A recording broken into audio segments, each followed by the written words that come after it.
defense. Fortunately for me, Marines excel at just that.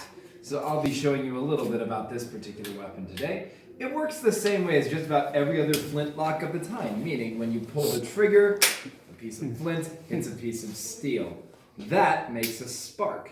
That spark will fall on a trail of gunpowder in what's called the pan of the gun. That trail of gunpowder will act as a fuse, taking the flames from the spark and powder through a hole in the side of the barrel into the barrel itself, which should light off the deposit of powder in the back of the barrel, which should then explode, which should then propel a musket ball out the end of the gun this way. Now, for the most part, your gun will work fairly reliably. But should you try firing this gun in excessively wet, excessively cold, excessively windy weather, you reduce your chances of firing properly. Now that's because if the powder gets wet or if it blows away, you lose that fuse, you lose the ability to fire your gun. Now if that wasn't bad enough, this piece itself is a musket, not a rifle. What's the difference? In rifle it's going on circling. The rifle has spirals carved into the inside of its barrel. Those spirals will catch onto a musket ball and make that musket ball spin on its way out of the barrel. With that extra spin, a musket ball can fly straight. That means you can hit what you're aiming at.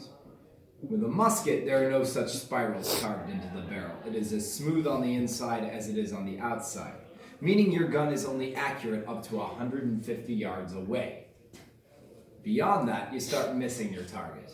So, if you ever wondered why British soldiers and even French soldiers in the 1750s were lined up shoulder to shoulder with 49 of their closest friends, and they were all pointing their guns at the exact same thing and firing at the exact same time, this is why.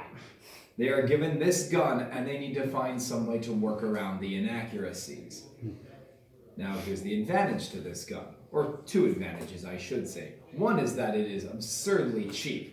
You can produce 3 muskets for the same price you can get 1 rifle. On top of that, the musket can be loaded and fired once every 15 seconds. Compare that to the rifle, which can be loaded once every 60 seconds. And you've got a gun that is 3 times cheaper and 4 times faster. The situation you're in is something like this. You have 1 rifleman over there, and you have 3 musketeers over here. Now, that 1 rifleman can take aim and shoot one of these musketeers dead. But they've got 2 more shots. Not only 2, but in the same time it takes that 1 rifleman to reload his gun, the remaining 2 musketeers have fired a cumulative total of 8 shots at him. So now it's not just even 2 shots. Out of those 8 shots, one of them's bound to hit something. So it's not really an advantageous position to be caught on the battlefield with a rifle in a musket fight.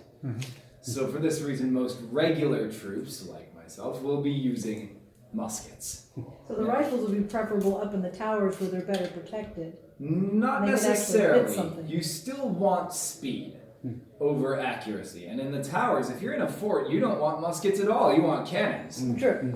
So what you're going to use riflemen for are skirmishers. They are the first ones on the battlefield and the first ones off the battlefield. They get right up close, take out a few key targets, and retreat and let the regulars come in. So that's kind of what you're going to be using riflemen for. Now let me show you what should take a trained musketeer about 15 seconds. It begins, I'd expect that you stand back, sir. This is actual gunpowder. There is actually a risk of flame, and since this gun is accurate to the time and does not possess a flashcard, there is a very real danger that the fire could consume you too. I want the only one to get hurt to be me.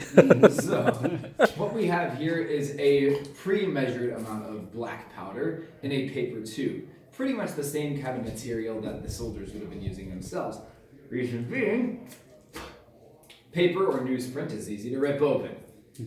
Now, once you've ripped open the cartridge, a little bit of that gunpowder goes at the side of the weapon, while the rest will go straight down the barrel. Now, this will include the musket ball. You see, The musket ball will be crumpled up inside the paper at the back of the cartridge. Once that's been done, you ram the cartridge down using this handily enclosed ramrod. On most regular guns, this rammer will be made of steel. This one, however, wood. It's cheaper. So, at this point, we can try and fire this gun.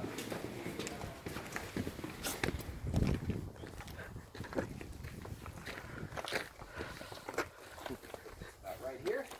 So, ladies and gentlemen, there are 3 commands that remain. First, to make ready, or as the French would say, hold on. It is quite literally. Right? Apprêtez le fusil, arm the gun.